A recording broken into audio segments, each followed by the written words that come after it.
Assalamu alaikum, my respected audience. Today I am in front of you people for the lecture having title Which boys and girls, which type of male and female students can qualify CSS? Urdu में बोल देते हैं कि कौन से लड़के लड़कियां CSS इम्तिहान क्लियर करते हैं। सोचते होंगे आप एक ऐसा बंदा ही हमें बिल्कुल एग्जैक्ट बताने लगा है कि लड़के होंगे और वो लड़कियां होंगी और वो कैसे होंगे। ये तो पता नहीं कोई 49% लड़कियां बता देगा और 51% लड़के बता देगा। इतना कोई एग्जैक्ट स्टैट्स लेकर आ रहा है, ऐसी बात नहीं है। मैं आपको बताना चाह रहा हूँ कि विदाउट जेंडर डिस्क्रिमिनेशन वो क्वालिटीज़ कौन कौन सी हैं उन मेल एंड फीमेल्स की जो CSS क्लियर कर लेते हैं। तो आप सोचते होंगे इसने CSS क्लियर किया हुआ है, ये जो हमें बता रहा है। अल्हम्दुलिल्लाह मैंने एक अटैम्प्ट दी और अल्हम्दुलिल्लाह मैं फेल हो गया और अल्हम्दुलिल्लाह मैं बड़ा खुश हूँ, बड़ा मुतमईन हूँ। और अल्हम्दुलिल्लाह उसके बाद एक सेशन था, मैं दोबारा उसको क्लियर कर सकता था। मेरी एक बुक रह गई थी, अल्हम्दुलिल्लाह के मैंने उसको नहीं दिया। वो मैं इंशाल्लाह बहुत सी मोटिवेशनल वीडियोस में बताऊंगा। 30 डेज़ में एक बंदे के पास मिल रहे थे लगाने के लिए कि सिर्फ जाकर ऐसे पढ़ लो। जब मेरा सब्जेक्ट ऐसे रह गया था, इंग्लिश का जो है वो मेरा, मैंने कहा 30 डेज़ में कम से कम 30 ऐसे तो लिखे चक्रवा दूंगा उसको रोज़ का एक। मेन टॉपिक्स 12 से 15 होते हैं, उन्हीं के अराउंड आप ऐसे आते हैं, सिर्फ डायमेंशन ऐसे भी बदलती है। मैंने खुद अपनी ज़ात के मुताबिक, अपने लिटिल नॉलेज के मुताबिक, अपनी अप्रोच के मुताबिक कहा था कि नहीं, मैंने CSS नहीं करना। इंशाल्लाह कहानी होगी, इस पर बात होगी, बड़ी बड़ी बातें होंगी, इस पर सेशन होंगे, अभी नहीं बताऊँगा इंशाल्लाह। अल्हम्दुलिल्लाह मैं कह रहा हूँ, अल्हम्दुलिल्लाह आई एम हैप्पी, अल्हम्दुलिल्लाह I am satisfied for that career. सुने CSS कौन कौन से लड़के लड़कियां कर सकते हैं। कोई डिपेंड नहीं करता कि आपका कद कितना है, आपकी हाइट कितनी है, आपका वेट कितना है, आपकी नींद, आपका जागना, आपकी पढ़ाई के औकात, स्टडी आवर्स, और आप जनाब जो जो भी है, सिर्फ आपकी वो क्वालिटीज़ कौन कौन सी हैं उनको आपके साथ डिस्कस करेंगे।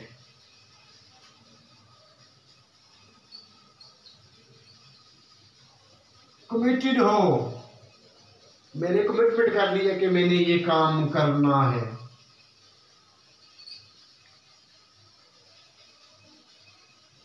ये आपकी लगन बता रही है कि आप ये काम करना चाहती हैं या करना चाहते हैं। फिर आप अटेंटिव हों, आपने CSS करना है। आपकी क्लास का टाइम हो गया है, जूम पे, गूगल मीट पे, व्हाट्सएप वीडियो कॉल पे, ईमेल पे आपने चेक करना था कि 4 बजे मुझे मैसेज आने लगा सर का, पासवर्ड वगैरह आ जाएगा तो मैंने उसको ऑन करना है, मैंने जूम इन पे मैंने क्लास लेनी है। तो आपको अटेंटिव रहना है, आपको हाजिर रहना है, दिमागी हाजिर, सोने में, जागने में, बाकी कामों में। फिर आपको क्या करना है, हाजिरी के बाद कौन सा काम करना है आपको। आपके अंदर शार्पनेस नजर आए कि ये एक बड़ा चुस्त बंदा है या बंदी है। शार्पनेस ये नहीं कि आप हाथों से बहुत तेज तेज लिखें या आपने पेंसिलें शार्प करके रखी हुई हो। आपके अंदर कंसिस्टेंसी हो। मैंने एक दिन पढ़ाई की तकरीबन 14 to 16 आवर या 14 to 16 जो भी था, ज़्यादा नहीं कहता, चले 11 से 12 घंटे मैंने कहीं पढ़ लिया होगा। मैं इस काबिल वैसी तो नहीं कि मैं तक पढ़ सकता या पढ़ूँ। तो मुझे एक वक्त आया कि मैं एक टॉपिक लिख रहा था, किताब भी थी, मोबाइल भी था, बेबी था, गूगल भी सर्च कर रहा था, टीचर का लेक्चर भी सुन रहा था, बहुत चीज़ें उसके साथ मेरी टाइप थी। और बिलीव इन मी कि एक वक्त आया कि मेरे अंदर से एक ऐसा कोई एक ऐसा कोई कैफियत तारी हुई मेरे ऊपर कि मैं समझ ना पाया कि मुझे कोई बुला रहा है, कोई मुझे चाय दे रहा है, कोई खाने का बुला रहा है, या मैं बैठा हुआ हूँ, ये शाम है या रात है, ये कैफियत दिन की है या सुबह की है। तो मैंने उसी वक्त किताब को उल्टा किया, रख दिया। 3-4 आवर मैंने बिल्कुल पढ़ाई छोड़ दी और 3 दिन जाकर मैं एडजस्ट नहीं हुआ था। At that time I was in Rawalpindi Westridge, अपने मामू के घर था। मैं बड़ा तंग हो गया कि ये मतलब क्या हो गया। तो और ये पढ़ाई का तरीका नहीं है। आप सिर्फ रोज पढ़ते हैं 4.5 आवर्स या 6 आवर्स, तो रोज कोशिश करें कि 10-20 मिनट ऊपर ही 10-20 मिनट नीचे हो जाए, लेकिन ये मेंटेन रहे, इसमें कंसिस्टेंसी रहे। इतना पढ़े, इतना पढ़े, इतना पढ़े, यानी कि एक दिन इतना पढ़ ले, एक दिन इतना पढ़ ले, एक दिन इतना पढ़ ले, एक दिन इतना पढ़ ले। ये लाइन बराबर नहीं है, ये सीक्वेंस से नहीं है, सीक्वेंस से नहीं है, डिसऑर्डर है। डिसऑर्डर है ये मतलब कंसिस्टेंसी के साथ नहीं है। और डिसऑर्डर बनना कभी भी किसी बैलेंस्ड जो है अपॉर्चुनिटी को अवेल नहीं किया करता। तो का जुगाड़ लग जाए तो मैं नहीं कहता, वो अलग बात है, या कोई भी और मामला हो जाए, ऐसे केस डिपेंड करते हैं। फिर आपके पास नॉलेज हो,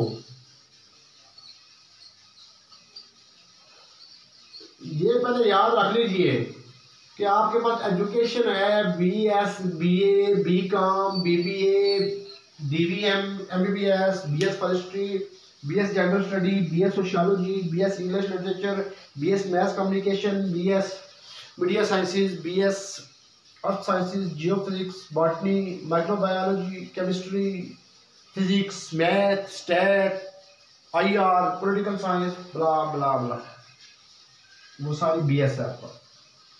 उसके बाद आपके ये हो गया एलिजिबिलिटी क्राइटेरिया, उस पर मैं अलग बातें करूँगा, ताकि मैं लड़के लड़कियों की बातें कर रहा हूँ, कौन कौन से उनके अंदर स्किल होती हैं।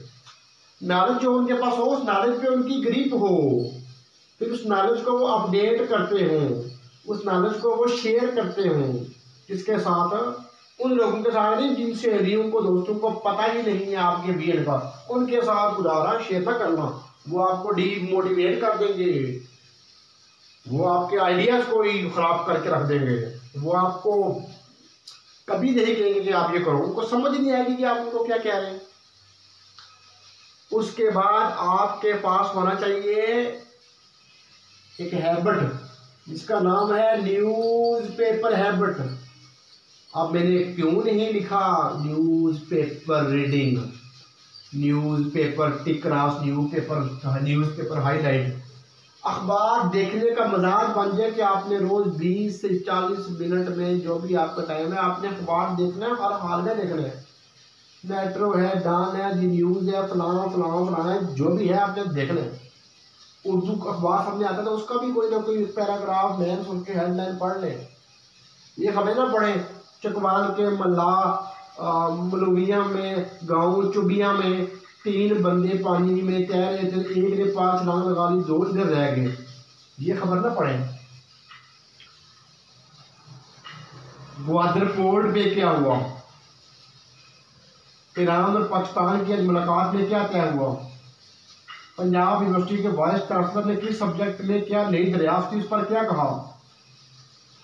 पाकिस्तान में फलाम मीडिया चैनल पे टॉक शो के अंदर जर्नलिस्ट पे जो बात की गई, उसमें पाकिस्तान आर्मी के 2 रिटायर्ड पर्सनल बैठे हुए थे। उन्होंने क्या रिपोर्ट दिया डिफेंस के लिहाज से और पाकिस्तान की सिक्योरिटी और बॉर्डर पे थ्रेट्स के लिहाज से। कराची पोर्ट पे क्या एक नई आज डेवलपमेंट हुई। चैम्बर ऑफ कॉमर्स इस्लामाबाद ने आज क्या एक नया मायदा किया। नेशनल असेंबली में क्या एक नई लेजिस्लेशन हुई। वुमेन एंड डेवलपमेंट के लिहाज से कौन सा बिल पंजाब गवर्नमेंट ने पास किया और सिंध हुकूमत ने उस पर क्या अपनी एक मौक़िफ़ दिया। फेडरल ने उस बिल के बारे में क्या कहा, सेनेट का उस पर क्या फाइंडिंग्स हैं, स्टैंडिंग्स हैं। और जो वुमेन या फेमिनिस्ट एक पूरा एक जो है आपका डोमेन है, उन्होंने रात को बैठ के उस पर क्या ब्रीफिंग दी, कितने एग्री हुए, कितने उसके खिलाफ लिखा, कितने ने एनालिटिकली इसको क्या कैसे एक्सप्रेस किया। ये तमाम चीज़ें आपने पढ़नी है। ये नहीं पढ़ना कि फलां महल्ले के फलां दो औरतों ने छत पे चढ़कर कपड़े फैलाते हुए दूसरे के साथ बातें करते करते लड़ाई कर दी। ऐसी खबरों में अपना टाइम ज़ाया नहीं करना।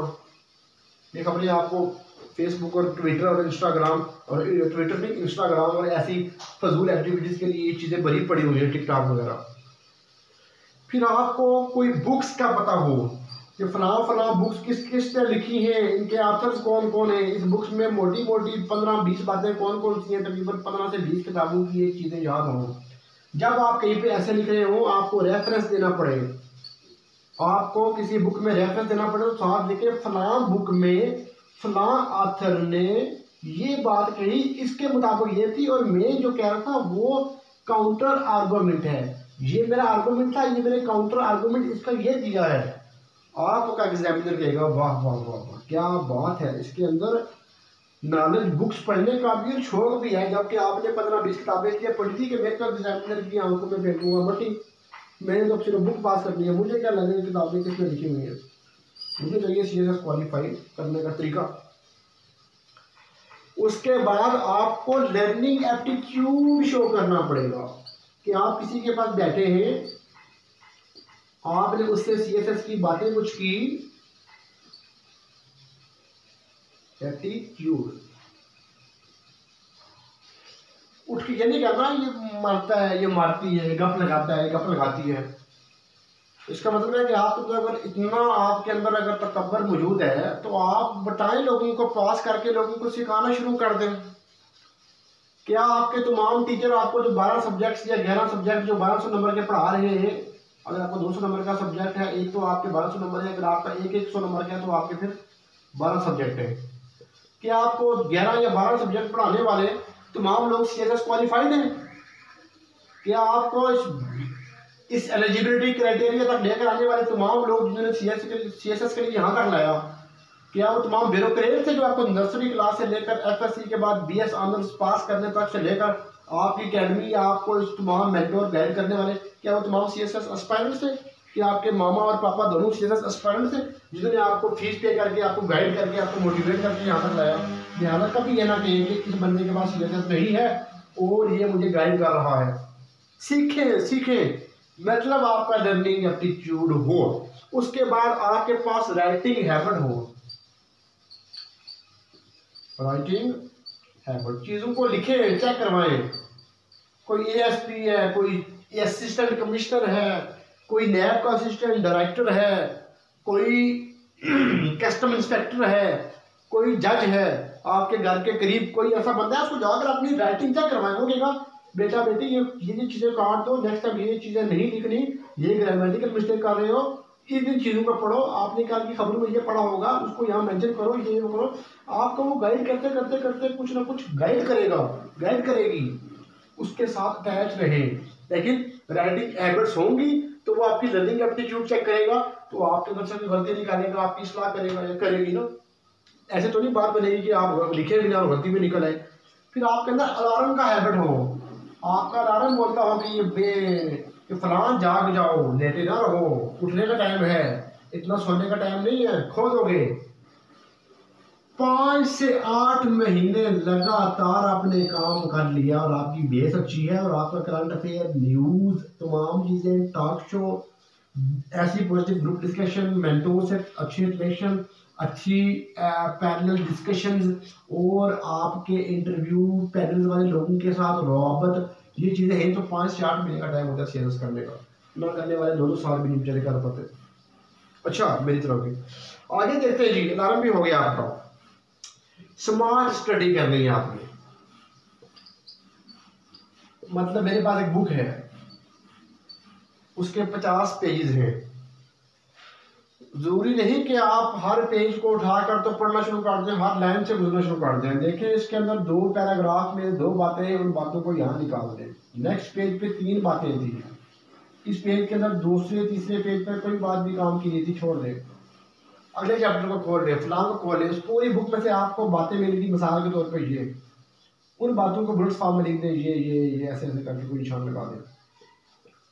उन पॉइंट्स को ध्यान में रख दें, क्योंकि हर बुक को पढ़ते हुए हर रजिस्टर पे कन्वर्ट नहीं कर देना नोट्स की सूरत में। स्मार्ट स्टडी करनी है आपने। स्मार्ट स्टडी क्यों करनी है? क्योंकि आप पॉलिटिकल साइंस रख रहे हैं, आप आईआर का सब्जेक्ट या रख रहे हैं, या अकाउंटिंग भी रख रहे हैं, फिर आप ऑडिट भी रख रहे हैं, फिर आप बिजनेस मार्केटिंग भी रख रहे हैं, फिर आप जियोलॉजी भी ऑप्शन रख रहे हैं, आप स्टैट भी पढ़ रहे हैं, जियोलॉजी वाले ग्रुप में 100 नंबर की है, 100 की जियोलॉजी है, फिर आप जनरल स्टडी भी पढ़ रहे हैं, फिर आप क्रिमिनोलॉजी भी पढ़ रहे हैं, फिर आप एंथ्रोपोलॉजी भी पढ़ रहे हैं, ताकि मैंने इनमें सेलेक्ट करनी है कौन सी पाऊँ। ये पढ़ने के बाद आप सेलेक्ट कर रहे हैं कि मैंने 1 2 3 4 5 रखनी है, क्योंकि ये 200 नंबर की है, बाकी 100 की है, 600 नंबर की मेरी ऑप्शन होगी। आप ऐसे रख लेंगे, नेवर, ये तरीका नहीं है। किसी के साथ बैठे उससे बात करें, गपशप करें कि मैं ये सब्जेक्ट क्यों रखूं, मैं क्रिमिनोलॉजी को क्यों रखूं, मैंने तो 20 मैथमेटिक्स किया हुआ है और मैंने BS बिहेवियरल साइंसेस किया हुआ, तो मैं क्रिमिनोलॉजी और साइकोलॉजी को क्यों ऑप्ट करूं, जनरल स्टडी को क्यों ऑप्ट करूं, यूएस हिस्ट्री के बजाय मैं यूरोपियन हिस्ट्री को क्यों ऐड करूं, आईआर क्यों मेरे लिए बेहतर है, पॉलिटिकल साइंस क्यों मेरे लिए बेहतर नहीं है। जब आप ये क्वेश्चनिंग करेंगे तो आपको ऑप्शनल ग्रुप क्लियर हो जाएगा। उसके बाद आपको समझ आएगी कि आपने वाया स्मार्ट स्टडी अपने आप को तैयार किया, CSS के लिए कर रहे हैं। 16 घंटे पढ़ने का नाम रियली मैं बताऊँ CSS नहीं है, बेवकूफ़ी है। 18 घंटे पढ़ने का मतलब जनून और पागलपन है। 19 घंटे का मतलब पढ़ने का एक फजूल तरीन हरकत है। 21 घंटे 24 में से पढ़ने का नाम हमाकत है। ये CSS नहीं है। आपको CSS कहते हैं तो ऐसे करने के बाद मुझे मैसेज कर दीजिएगा मेरे यूट्यूब पे कमेंट में कि ऐसे क्लियर करने का नाम CSS है, तो मैं अपनी वीडियो का नाम चेंज करके आपका टॉपिक दे दूंगा। स्मार्ट स्टडी है, रोज पढ़ो, बराबर पढ़ो, तरीके से पढ़ो, सीक्वेंस से पढ़ो, हर चीज को सीक्वेंस के साथ अपडेट करते जाओ। नंबर 12 भी तो कोई चीज होगी ना, अलार्म स्मार्ट स्टडी। उसके बाद आ गया जी आपकी प्रीवियस पेपर अटेम्प्टेशन। आपने प्रीवियस पेपर उठाए www.css.com, www.fpsc.com खोला, CSS खोला, प्रीवियस CSS पेपर लिखा, उनको डाउनलोड किया, प्रिंट निकलवाया, आपने रखी है हिस्ट्री, उसके आपका मतलब 10 साल के पेपर निकालने, प्रिंट इंग्लिश के निकाल लें, ऐसे के निकाल लें, 10 सुना। उनमें से देखें कि इस हफ्ते मैंने 2 पेपर करने हिस्ट्री के, एक करना है जनरल का, एक करना है क्रिमिनोलॉजी का। अगले हफ्ते में मैंने इन किताबों के करने एक, उसके अगले हफ्ते में इजी मैंने करने 2। जब मेरी हैबिट बन जाएगी तो मेरे तकरीबन 50 में से जो हो जाएंगे 20, तो बाकी चीज़ की मैं साथ कर लूँगी कि जो मेरे पास 5 से 8 महीने का टाइम है। लेकिन हैबिट आपकी हो। अब आपने एक बुक के बारे में कुछ पढ़ा ही नहीं है तो उसका पेपर कैसे अटेम्प्ट करेंगे आप? कोशिश करें ज़बानी करें। और एक चीज़ लिखने लगो, तनकीद बर्दाश्त करने का पूरा पूरा ज़र्फ रखें, क्योंकि उर्दू में लिखा हूँ।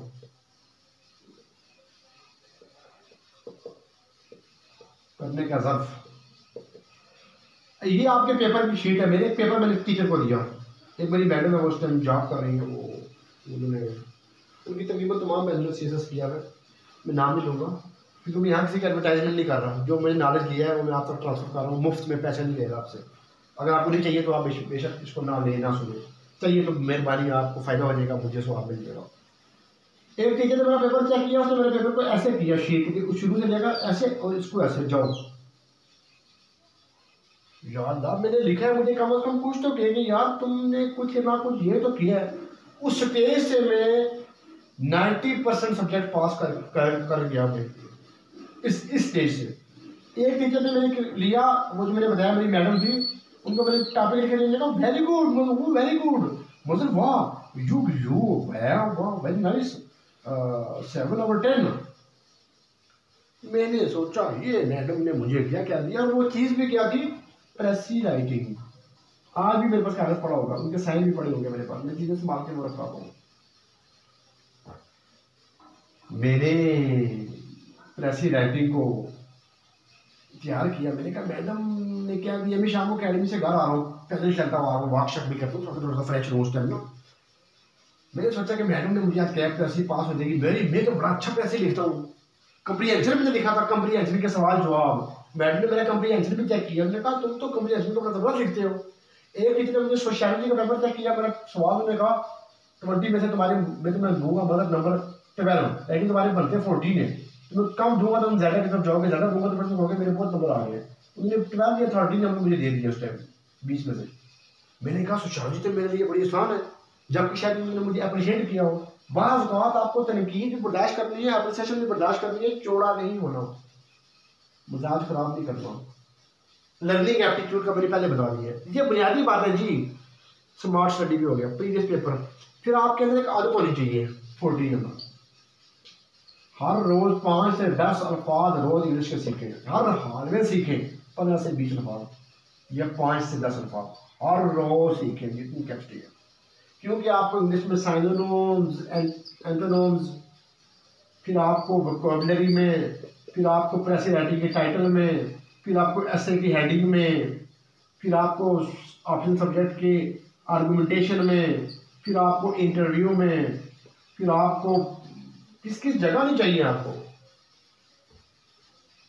वोकैबुलरी नहीं माफ़ करेगी। आपको मैं बता रहा हूँ, वोकैबुलरी आपको नहीं छोड़ेगी। इंटरव्यू क्या, आपके रिटायरमेंट तक वोकैबुलरी नहीं छोड़ेगी आपको। 22वें ग्रेड से रिटायर्ड हो गया तब भी। उसके बाद आपके पास इंग्लिश ग्रामर को अपडेट करने का, बेहतर करने का और दिन ब दिन उसमें इम्प्रूवमेंट लाने की जरूरत है। क्योंकि हम लोगों की पैदाइशी तौर पर इंग्लिश ग्रामर हमारी वो नहीं है। हम लोग उर्दू और पंजाबी और पहाड़ी और सराइकी और पश्तून और कश्मीरी और सिंधी बलोची बेशुमार लैंग्वेज बोलते हैं। हमारी इंग्लिश लैंग्वेज हमारी बुनियादी मदर लैंग्वेज नहीं है। लिहाजा इसको आपने, मैं बिल्कुल आसान तरीके से आपको बता रहा हूँ उर्दू लैंग्वेज में। कोई भी आपके सामने ऐसी इंटेलेक्चुअल डिबेट नहीं कर रहा कि मैं आपको कहूँ कि please try to intellect your mind with respect to paralyse English grammar adaptation and the sequence in proper marginalised way that is in confined pattern, ताकि मैं आपको पहचान कर दूँ। मैं आपको बिल्कुल बुनियादी बेसिक थीम बता रहा हूँ ताकि आपके अंदर दिमाग में की बैठ जाए। इंग्लिश ग्रामर को दिन ब दिन बेहतर करें, उसमें इम्प्रूवमेंट लाएं, ताकि आपका पेपर चेक करने वाला कहे कि इसने ये एक इमारत बनाई है जिसका नाम है, इस इमारत का इंग्लिश ऐसे, ये ऐसी बिल्डिंग बनाई है इसने, यहाँ दरवाजा है, छत की जगह दरवाजा नहीं लगाया इसने, इंटेंस की जगह इसने रोशनदान नहीं लगाया, इंटरवीन इसने कामा यहाँ लगाया है, फुल स्टॉप यहाँ लगाया है, साइलेंट डेरिवेशन यहाँ लगाया है, सेमी कॉलन यहाँ लगाया है, इन्वर्टेड कामा यहाँ लगाया है। पूरा इसने प्यारा बिल्डिंग का स्ट्रक्चर बनाया है। एक स्ट्रक्चर का नाम है ऐसे राइटिंग। वो स्ट्रक्चर आपको खराब नहीं होना चाहिए, उस स्ट्रक्चर के साथ आपकी उसमें ग्रामर आपकी जो है वो ठीक होनी चाहिए। उसके बाद आपको टीवी शो देखने चाहिए। टीवी शोज क्यों देखने चाहिए? ताकि आपके अंदर एक कंपैरेटिव एनालिसिस आए, ताकि आपके अंदर एनालिटिकल रीजनिंग आए। कभी पेपर में लिखना कि पीटीआई के मैंने एक प्लेटफॉर्म पे ये देखा और मैंने एक टॉक शोज की बात करूँगी, TV talk shows. Nawaz Sharif साहब ने ये कहा, मौलाना फजल रहमान साहब की ये बात मुझे बड़ी बुरी लगी थी, और तहरीर साहब ने बड़ा अच्छा बोला था, तो फलां ने ये किया था। कभी ये बातें नहीं बोलनी है। कभी पेपर में एग्जामिनर को ये मैसेज नहीं देना कि आपकी फैमिली पापा मामा और आप लोग पीटीआई के हैं, आप लोग नून लीग के हैं, आप लोग किसी मजहबी जमात के हैं, आप लोग किसी जमात के हैं या नहीं है। शो नहीं करना, अपने आप को ये शो नहीं करना कि आप किस पॉलिटिकल फ्रेमवर्क के हैं। आर्गूमेंटेशन बड़ी टेक्निकल किस्म की देनी है, ये भी मैं पॉइंट लिख नहीं सका। टेक्निकल आर्गूमेंटेशन आपके अंदर होनी चाहिए, बजाय से कि इमोशनल आर्गूमेंटेशन आपके अंदर ज़्यादा हो। प्रोफेशनल बनने जा रहे हैं आप ना, इमोशनल नहीं बनना आपने। उसके बाद आपके अंदर साथ साथ दुआ किया करें, नवाफल पढ़ा करें, अल्लाह पाक आपको अपने मकसद में कामयाब करे। क्यों? नजर बद से आपने बचना है, आपने बुरी नज़र से बचना है, वगैरह वगैरह। तब जाकर आप अपनी मंजिल के करीब करीब पहुंचेंगे। तो उसके बाद आपने करना है कि कौन सी चीज़ आपने जो है मैन करनी है कि आपने करंट अफेयर को प्रिपेयर करना है हमेशा, हर वक्त। Preparation of current affairs.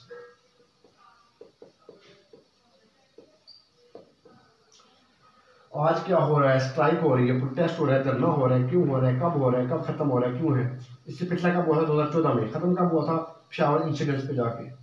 अच्छा जी, नवाज शरीफ साहब किधर हैं? यूके से वीज़े एग्जिट के लिए गए हैं, दोबारा इंटर होंगे जनाब वापस लंदन में या फिर अपने। अच्छा, क्यों गए हैं वहाँ? स्विट्जरलैंड में क्या करेंगे? पाकिस्तान आना चाह रहे हैं। आर्मी चीफ चेंज हो गया, कब चेंज हुआ है? आसम अजीज साहब कब आए? उन्होंने इफत किया हुआ है। अच्छा, उससे पहले कौन से थे? उनकी कैपेसिटी क्या थी? वो किस किस सेगमेंट में पहले रह चुके हैं? वो रिटायर कब हुए हैं? उनके दौर में क्या काम हुआ, जनरल रहीम शरीफ के दौर में क्या काम हुआ, कमर बाजवा साहब के दौर में क्या काम हुआ, फलान के दौर में बादशाह मुनीर साहब क्या करने वाले। इन तीनों की फिलासफी डिफरेंट किस किस वजह से है, ये आपको सिर्फ डिस्कशन की हद तक चीज़ याद होनी चाहिए। और आपने in chief of army staff पे, इन चीज़ पे आपने एमफिल और PhD करनी है, आपने सिर्फ मालूमात लेनी है, पेपर में नहीं लिखनी कि आपको फलान चीफ पसंद है फलान चीफ पसंद नहीं है। हाँ, हमारे फलां नेवल एयर या वाटर एक्सरसाइज में अरेबियन सी में जो हमारी पाकिस्तान नेवी की एक्सरसाइज हुई, वहाँ पर मौजूद हमारी दूसरी फोर्सेस के चीफ ने जनरल बाजवा साहब ने एक बहुत बड़ा बयान दिया, जो कि पाकिस्तानी नेशन के लिए एक बहुत जो है इंटरनेशनल वर्ल्ड में बड़ा हाईलाइट हुआ, पाकिस्तान की कदर कीमत में इसमें इजाफा हुआ। वो बात उन्होंने कही, वो ये थी इन्वर्टेड कमाल में, वो बात बेशक लिख दे, लेकिन ओवरऑल आपने किसी का जिक्र ऐसा नहीं करना कि आपने किसी ये शो नहीं करना कि मैं फलां से पेपर में कि मैं फलां पॉलिटिकल पार्टी से या फलां चीफ से या फलां ब्यूरोक्रेट से मैं बड़ा इंप्रेस हूँ। और इंप्रेस होने की कभी ज़रूरत भी नहीं है, कोशिश करें कि इंप्रेस ना हो। ब्यूरोक्रेट अपना काम करता है, ब्यूरोक्रेट इंप्रेस नहीं होता। हाँ, वो लर्न करता है, वो सीखता ज़रूर है। फिर उसके बाद क्या करें, बहुत बड़ी चीज़ रह गई है, बहुत बड़ी चीज़ रह गई है, बहुत बड़ी चीज़ लाने वाला हूँ हमारे पास दिन है। आखिरी चीज़ है, मेरे चैनल का पर्पस भी ये था कि मैं ये लिख रहा हूँ, मोटिवेशन नहीं छोड़नी जी। मोटिवेशन मैं कर सकता हूँ, मैं कर सकती हूँ, मैं कर रहा हूँ, मैंने करना है, मुझे करना है, मुझे करना है, मैंने ये कर लिया, इतना काम रह गया, मैं सुबह कर लूँगा, मैं कर लूँगी, मेरा काम जारी है, ये चलता रहेगा, मैंने इसको गैप नहीं देना, मैंने इसको छोड़ना नहीं। मोहल्ले में शादी है, फौतगी है, ईद है, माइयाँ हैं, शुक्रात हैं, बात है, सालगिरह है, मैंने अपने काम को रोज़ 4 घंटे देने, नहीं तो 5 घंटे देने, जो मर्जी हो जाए। मैंने 8 से 10 महीनों में CSS करना है।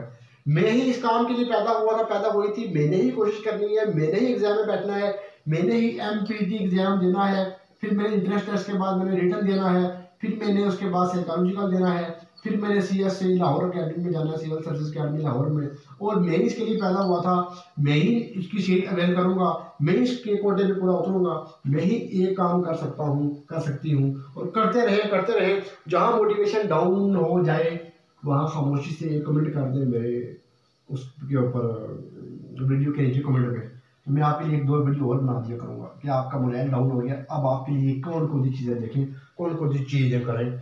और इंशाल्लाह मिलते हैं नेक्स्ट वीडियो सेशन में, तब तक के लिए रखिएगा अपना ख्याल, करेंगे मज़ीद बातें और करेंगे अपने नए आइडिया शेयर। इसको देख लें, गौर कर लें, नोट कर लें अपने पास। इसके अलावा आपके पास अगर चीज़ें आती हैं तो वो भी ज़रूर अडॉप्ट करें। थैंक यू, अल्लाह हाफिज़।